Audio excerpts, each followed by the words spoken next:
إن الحمد لله نحمده ونستعينه ونستغفره ونعوذ بالله من شرور أنفسنا ومن سيئات أعمالنا من يهده الله فلا مضل له ومن يضلله فلا هادي له أشهد أن لا إله إلا الله وحده لا شريك له وأشهد أن محمدا عبده ورسوله لا نبي بعده. قال الله تعالى في كتابه الكريم: أعوذ بالله من الشيطان الرجيم بسم الله الرحمن الرحيم يا أيها الذين آمنوا اتقوا الله حق تقاته ولا تموتن إلا وأنتم مسلمون. اللهم صل على محمد وآل محمد كما صليت على آل إبراهيم وعلى آل إبراهيم وبارك على محمد وعلى آل محمد كما باركت على إبراهيم وعلى آل إبراهيم في العالمين إنك حميد مجيد. Ma'asyiral muslimin rahimakumullah. Khatib berwasiat untuk diri khatib pribadi dan juga untuk para jamaah sekalian, hendaknya kita senantiasa meningkatkan ketakwaan kita kepada Allah Subhanahu wa taala. Yang sering kali diartikan oleh para ulama imtithalu awamirillah wa ijtinabu nawahi, yaitu melaksanakan perintah-perintah Allah dan menjauhi larangan-larangan Allah Subhanahu wa taala. Sampai di antara sahabat ada yang ketika ditanya apa itu takwa, ia menjawab, takwa itu bagaikan seorang yang berjalan di suatu jalan yang mana jalanan tersebut penuh duri, jalanan tersebut penuh pecahan-pecahan kaca, sehingga seseorang sangat berhati-hati ketika akan melewati jalan tersebut, karena ia takut nanti dirinya akan terlukai dengan duri-duri tersebut, dengan pecahan-pecahan kaca tersebut. Begitulah ibaratnya orang yang bertakwa. Artinya dia selalu mawas diri, dia selalu berhati-hati agar dia senantiasa menjaga dirinya, menjaga perintah-perintah Allah, menjaga larangan-larangan Allah, sehingga hal itu dapat menyelamatkannya nanti di akhirat. Ma'asyiral muslimin rahimakumullah. Allah Subhanahu wa taala berfirman: A'udzu billahi minasyaitonir rajim. Bismillahirrahmanirrahim. Alif lam mim. Dzalikal kitabu la raiba fihi hudan lil muttaqin. Kita bisa melihat di dalam firman Allah surat Al-Baqarah tersebut bahwa di antara tujuan diturunkannya Al-Quran itu adalah untuk memberikan hidayah kepada orang-orang beriman. Di situ Allah Subhanahu wa taala menunjuk kalimat Al-Quran dengan dzalika, yang artinya itu. Padahal Al-Quran itu dekat, berada di samping kita, berada di sekitar kita. Tapi kenapa kemudian Allah menggunakan ismul isyarah, isim untuk menunjuk suatu benda dengan suatu tunjukkan jauh, padahal Al-Quran berada di dekat kita? Maka kata para ulama, kata para ahli tafsir mengatakan bertujuan untuk memuliakan Al-Quran, bertujuan untuk mengagungkan Al-Quran. Para jamaah yang dirahmati Allah, ma'asyiral muslimin rahimakumullah, ada satu kaidah yang telah dicatat oleh para ulama dan barangkali tidak berlebihan ketika kita mengatakan kaidah tersebut disepakati oleh para ulama, bahwa Al-Quran itu segala macam yang berinteraksi, yang pernah ada interaksi dengan Al-Quran, maka suatu hal itu akan menjadi mulia.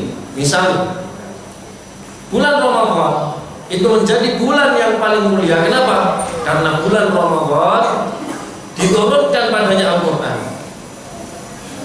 Bahasa Arab menjadi bahasa yang paling mulia. Bahkan umat Islam sekarang mulai berlomba-lomba untuk mengerti, untuk mempelajari bahasa Arab. Mengapa demikian? Karena Al-Quran turun dengan bahasa Arab. Orang yang paling mulia di muka bumi ini yaitu orang yang membawa Al-Quran itu sendiri. Rasulullah SAW bersabda, "Ana sayyidu waladi Adam yaumal qiyamah wala fakhr." Saya ini adalah pimpinannya atau makhluk yang paling mulia dari anak Adam, wala fakhr. Dan saya mengucapkan hal itu tidak ada kebanggaan. Maka ini kaidah penting, bahwa segala macam yang pernah berinteraksi, yang berhubungan dengan Al-Quran menjadi sesuatu yang mulia, menjadi sesuatu yang Allah muliakan. Begitu juga Ahlul Quran, Shahibul Quran. Dalam hadis Nabi itu diterangkan, yuqalu li Shahibil Quran, iqra wartaqi warattil kama kunta turattil fid dunya fa inna manzilataka 'inda akhiri ayatin taqra'uha. Rasulullah menyebutkan satu hadis bahwasanya nanti di hari akhir akan dikatakan kepada Shahibul Quran, iqra, bacalah Al-Quran, wartaqi, naiklah level surgamu, waratil kama kunta turattil fid dunya, bacalah Al-Quran sebagaimana engkau banyak membaca Al-Quran di dunia. Fa inna manzilataka 'inda akhiri ayatin taqra'uha. Karena sesungguhnya posisi derajat kalian di surga nanti yaitu seberapa banyak kalian membaca Al-Quran. Maka Shahibul Quran itu akan dimuliakan oleh Allah Subhanahu wa taala. Maka siapakah itu Shahibul Quran? Apakah Shahibul Quran hanyalah seorang yang penghafal Al-Quran? Shahibul Quran tidak hanya orang yang menghafal Al-Quran. Shahibul Quran bisa jadi orang-orang yang mempelajari Al-Quran, bisa jadi seorang yang senantiasa membaca Al-Quran, bisa jadi seorang yang senantiasa mengkaji, meneliti isi daripada Al-Quran, mempelajarinya, mentadabburinya, mengamalkannya. Meskipun seandainya kita tidak menghafalkan Al-Quran, maka carilah, raihlah pahala dari banyaknya membaca Al-Quran.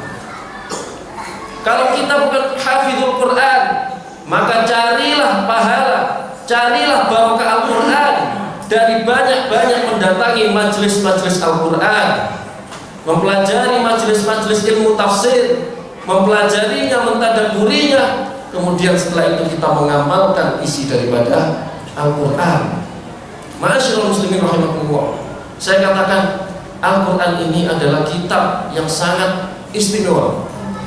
Saya mengatakan ini bukan karena saya mengatakan tidak, tapi saya mengutip para ulama bahwa Al-Quran ini adalah kitab yang paling istimewa, kitab yang agung, kitab yang penuh mukjizat. Kalau seandainya mukjizatnya Nabi Isa, Nabi Musa sudah lewat, Nabi Isa diberi mukjizat oleh Allah bisa menghidupkan orang mati, biiznillah, sudah lewat. Sekarang kita tidak bisa melihat bagaimana mukjizat Nabi Isa. Nabi Musa diberikan mukjizat oleh Allah, tongkat yang bisa membelah lautan. Ketika Nabi Musa sudah tidak ada, sudah wafat, umatnya juga sudah tidak ada, maka mukjizat itu hilang. Tapi bagaimana dengan Al-Quran? Al-Quran dikatakan oleh para ulama al-mu'jizah al-khalidah, mukjizat yang kekal. Artinya apa? Ketika Al-Quran diturunkan, berlalu masa demi masa, sampai sekarang, sampai masa depan, sampai hari kiamat, Al-Quran tetap menjadi mukjizat. Ada satu kisah, saya ingin membawakan satu kisah. Ketika itu orang-orang Quraisy atau orang-orang Quraisy banyak yang kemudian mulai terpengaruh dan masuk Islam pada awal-awal Islam. Ketika itu pembesar-pembesar Quraisy mulai panik. Oh, banyak orang-orang yang mendengarkan Nabi Muhammad, mendengarkan Muhammad, mengikuti agama Muhammad. Mereka mulai panik. Mereka takut orang-orang yang datang untuk berhaji kemudian mendengarkan isi Al-Quran kemudian terpengaruh. Maka mereka rapat. Kira-kira enaknya kita katakan di jalan-jalan tempat lewatnya orang haji ini, kita katakan Muhammad ini apa? Ingin menstigmakan Nabi Muhammad. Ada yang mengatakan penyihir, ada yang mengatakan orang gila. Dan di antara tokoh yang sangat menonjol di dalam perkumpulan tersebut adalah Al-Walid ibn al-Mughirah.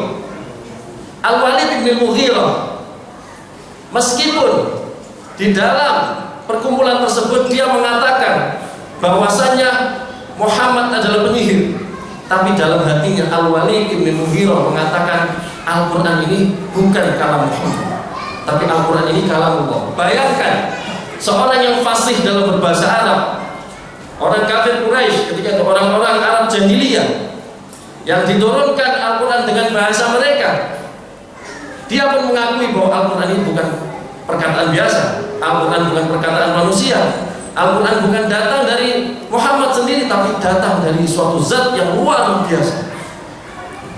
Di dalam satu perkataan yang disebutkan oleh Al-Walid bin Mughirah, inna la qawluhu la halawah, di dalam Al-Quran itu ada perkataan-perkataan yang sangat manis.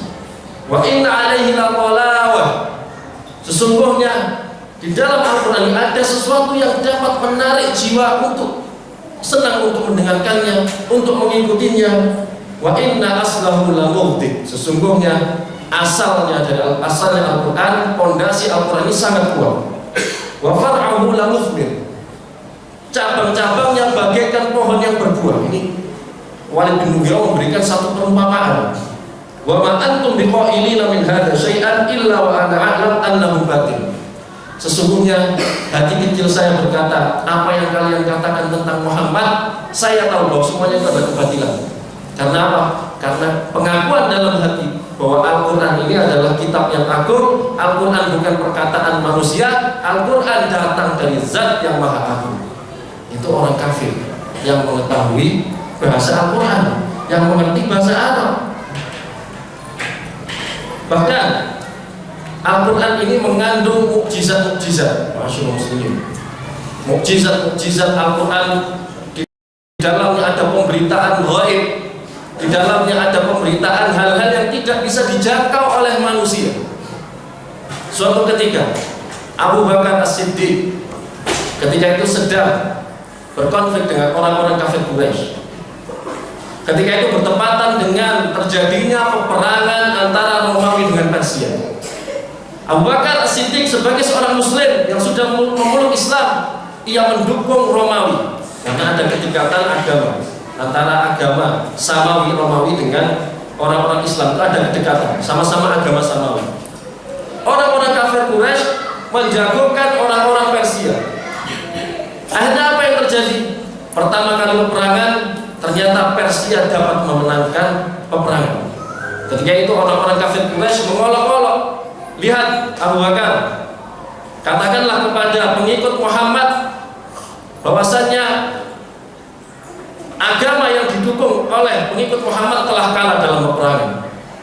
Kerajaan yang didukung oleh pengikut Muhammad telah kalah dalam peperangan. Maka kemudian seketika itu umat Islam bersedih karena ternyata jagoannya kalah dalam peperangan. Akhirnya tidak lama kemudian turut surat Ar-Rum, Alif Lam Mim, ghulibatir Rum fi adnal ardi wa hum min ba'di ghalabihim sayaghlibun. Alif Lam Mim, telah dikalahkan Rum, Romawi telah kalah. Lihat saja sebentar lagi akan terjadi peperangan, yang akan memenangkan peperangan adalah Romawi. Kemudian terjadilah peperangan untuk kedua kalinya. Akhirnya ternyata benar apa yang dikatakan oleh Al-Quran bahwa Romawi memenangkan peperangan dengan Persia. Maka ini menunjukkan kemukjizatan Al-Quran. Tidak mungkin Al-Quran ini datang dari Muhammad. Kalau Al-Quran memberikan satu prediksi-prediksi yang mana prediksinya itu pasti benar, pasti terjadi, maka ini tidak mungkin datang dari seorang manusia. Maka pastilah Al-Quran ini datang dari hal yang maha tahu, dari zat yang maha tahu, yaitu Allah Subhanahu wa ta'ala. Masyaallah muslimin rahimakumullah, seorang ilmuwan Prancis yang bernama Maurice Bucaille, ia meneliti Al-Quran, ia meneliti Injil, ia meneliti Taurat. Dia bandingkan semuanya. Dia adalah seorang pakar sains. Dia coba untuk bertahun-tahun meneliti Al-Quran, meneliti Taurat, meneliti Injil. Kemudian apa kesimpulannya? Ia menyimpulkan bahwasanya Taurat dan Injil bertentangan dengan ilmu sains modern. Kesimpulan kedua, Al-Quran tidak bertentangan dengan ilmu pengetahuan modern. Bahkan dia mengatakan, yang ketika itu masih kafir, menemukan bahwa di dalam Taurat dan Injil ada penyimpangan-penyimpangan. Di dalam Al-Quran tidak ada sedikit pun penyimpangan. Ma'asyiral muslimin, maka begitu luar biasanya Al-Quran kita, begitu luar biasanya kitab kita, penuh dengan kemukjizatan, penuh dengan keajaiban. Bahkan kalau kita amati, ma'asyiral muslimin, coba amati di antara hukum-hukum Islam, adakah hukum-hukum yang bertentangan dengan tabiat manusia? Tidak ada. Semua hukum-hukum yang Allah turunkan semuanya menyesuaikan tabiat manusia. Tidak ada yang bertentangan dengan akal kita, tidak ada yang bertentangan dengan fitrah kita. Justru hukum-hukum yang dibuat oleh manusia, hukum-hukum yang datang tidak dari Al-Quran, yang mana itu bertentangan dengan Al-Quran, justru itulah yang bertentangan dengan fitrah manusia. Ma'asyiral muslimin, kalau kita renungkan bahasa Al-Quran, coba kita sedikit tadabburi bahasa Al-Quran. Saya ingin mengambil satu contoh ayat yang mana sering kali kita baca di dalam sholat, yaitu surat Al-Fatihah. Satu ayat saja. Di dalam surat Al-Fatihah, Allah menyebutkan iyyaka na'budu wa iyyaka nasta'in. Sungguhnya kami menyembah kepadamu ya Allah, hanyalah kepadamu kami menyembah ya Allah, hanyalah kepadamu kami meminta tolong. Kita coba kita amati bagaimana ketelitian bahasa Al-Quran, kejelian bahasa Al-Quran. Dan seandainya kita dalami bahasa Al-Quran, kita akan mendapatkan hikmah-hikmah, kita akan mendapatkan pelajaran-pelajaran yang luar biasa. Iyyaka na'budu wa iyyaka nasta'in. Kita coba amati kalimat na'budu. Na'budu menggunakan dhamir nahnu yang artinya kami. Kenapa Allah kemudian mengatakan di dalam Al-Quran iyyaka na'budu, hanya kepadamu lah ya Allah kami menyembah, tidak mengatakan iyyaka a'budu, atau yang artinya hanya kepadamu saya menyembah, penggunaan kami tidak saya. Maka ini ada hikmah yang luar biasa dikatakan oleh para ahli tafsir di dalam tafsir. Di antara hikmahnya adalah bahwa kita ini sebagai seorang hamba, kita memposisikan diri sebagai seorang hamba yang penuh dosa, yang banyak kekurangannya. Seolah-olah kita mengatakan, ya Allah, saya ini fakir, saya ini hina, saya ini rendah, tidak pantas bagi diri saya untuk berdiri di hadapanmu, untuk bermunajat, meminta kepadamu, karena banyaknya dosa-dosa saya. Maka saya gabungkan diri saya kepada umat Islam yang lain, sehingga di sana banyak doa-doa orang ahli tauhid, banyak doa-doa orang yang lebih soleh dari diri saya. Maka terimalah doa-doa saya. Maka dari situ saja, satu kata, setiap dhamir, setiap kalimat, penggunaan kalimat, diksi di dalam Al-Quran, semuanya terdapat hikmah-hikmah, semuanya terdapat rahasia-rahasia. Aku qouli hadza wa astaghfirullah li wa lakum innahu huwal ghafurur rahim. Alhamdulillah, wassalatu wassalamu ala Rasulillah wa ala alihi wa ashabihi wa mawala, amma ba'd. Qala Allah ta'ala fil Qur'anil Karim, a'udzu billahi minasy syaithanir rajim. Bismillahirrahmanirrahim.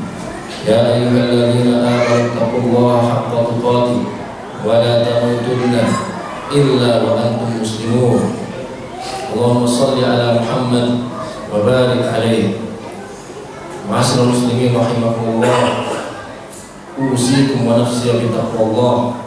Khatib berwasiat untuk diri khatib pribadi, itu untuk para jamaah sekalian, agar meningkatkan ketakwaan kita kepada Allah Subhanahu wa ta'ala. Ma'asyiral muslimin rahimakumullah, setelah kita mengetahui bagaimana kehebatan Al-Quran, bagaimana kedahsyatan Al-Quran yang diakui oleh orang-orang kafir Quraisy, yang diakui pula oleh orang-orang peneliti dari Barat, dari Prancis, yaitu Maurice Bucaille. Maka ini menunjukkan bahwa Al-Quran ini adalah kitab yang agung yang datang dari Allah Subhanahu wa Ta'ala sebagai hidayah untuk kita. Maka hendaknya kita senantiasa membaca lembaran-lembaran Al-Quran. Hendaknya kita senantiasa mempelajari isi dari Al-Quran. Hendaknya kita senantiasa mencari tahu apa saja keajaiban-keajaiban, apa saja hal-hal yang dahsyat, yang luar biasa, yang menjadi kandungan daripada Al-Quran. Hari ini kita melihat mungkin banyak di sana orang-orang beriman yang mungkin hidupnya jauh dari Al-Quran. Mereka banyak sekali mengejar dunia sehingga lupa terhadap kitab suci, lupa bahwa ini adalah pintu hidayah, ini adalah panduan gaib untuk keselamatan dirinya baik di dunia maupun di akhirat. Bahkan Rasulullah pun pernah menyesalkan kepada kaumnya, pernah mengadu kepada Allah atas perlakuan kaumnya terhadap Al-Quran. Wa qala Rasul, ya Rabb, inna qaumi ittakhadhu hadzal Qur'ana mahjura. Rasulullah berkata, ya Allah, sesungguhnya kaumku telah menjadikan Al-Quran ini jauh dari dirinya, menjauhi Al-Quran, tidak mau mendengarkan isi daripada Al-Quran, tidak mau membaca Al-Quran, tidak mau mempelajari Al-Quran. Maka itu keluhan, kesedihan Rasulullah atas umatnya. Ma'asyiral muslimin, Al-Quran itu petunjuk. Inna hadzal Qur'an yahdi lillati hiya aqwam. Sesungguhnya Al-Quran ini petunjuk untuk orang-orang yang lurus. Maka sebagaimana kalau kita analogikan, seorang dokter memberikan resep obat, maka kita sebagai orang yang sakit tentu saja percaya terhadap dokter tersebut. Maka kita sebagai umat manusia, sebagai umat muslim yang tentu saja Allah telah memberikan petunjuk yaitu Al-Quran, bagaimana mungkin kita kemudian tidak mendatangi Al-Quran? Bagaimana mungkin kita tidak mempelajari Al-Quran, tidak menyambut Al-Quran dengan hati yang lapang, sehingga kita memiliki semangat, sehingga kita memiliki ghirah untuk mempelajari Al-Quran, untuk mengamalkannya. Marilah kita berdoa kepada Allah Subhanahu wa Ta'ala, semoga kita selalu dalam hidayah Allah Subhanahu wa Ta'ala. Inna Allaha wa malaikatahu yusholluna 'alan nabi ya ayyuhalladzina amanu shallu 'alaihi wa sallimu taslima. Allahumma shalli 'ala Muhammad wa ali Muhammad kama shallaita 'ala Ibrahim wa ali Ibrahim, barik 'ala Muhammad wa ali Muhammad wa barik 'ala Ibrahim wa ali Ibrahim fil 'alamin innaka Hamidum Majid. Allahumma ighfir lil muslimina wal muslimat wal mu'minina wal mu'minat al-ahya'i minhum wal amwat innaka sami'un qaribun mujibud da'awat fa ya qadiyal hajat. Allahumma inna nas'aluka salamatan fid din wa 'afiyatan fil jasad wa ziyadatan fil 'ilmi wa barakatan fil rizqi wa tawbatan qabla al-maut wa rahmatan 'inda al-maut wa maghfiratan ba'da al-maut. Allahumma hawwin 'alaina fi shadaratil maut والنجاة من النار والعفو عند الحساب. ربنا ظلمنا أنفسنا وإن لم تغفر لنا وترحمنا لنكونن من الخاسرين. ربنا لا تزغ قلوبنا بعد إذ هديتنا وهب لنا من لدنك رحمة إنك أنت الوهاب. وأعنا على ذكرك وشكرك وحسن عبادتك. اللهم حبب إلينا الإيمان وزينه في قلوبنا وكره إلينا الكفر والفسوق والعصيان واجعلنا من الراشدين. سبحان ربك رب العزة عما يصفون وسلام على المرسلين والحمد لله رب العالمين. وصلى الله على نبينا محمد وعلى آله وصحبه أجمعين. وآخر دعوانا الحمد لله رب العالمين. أقم الصلاة.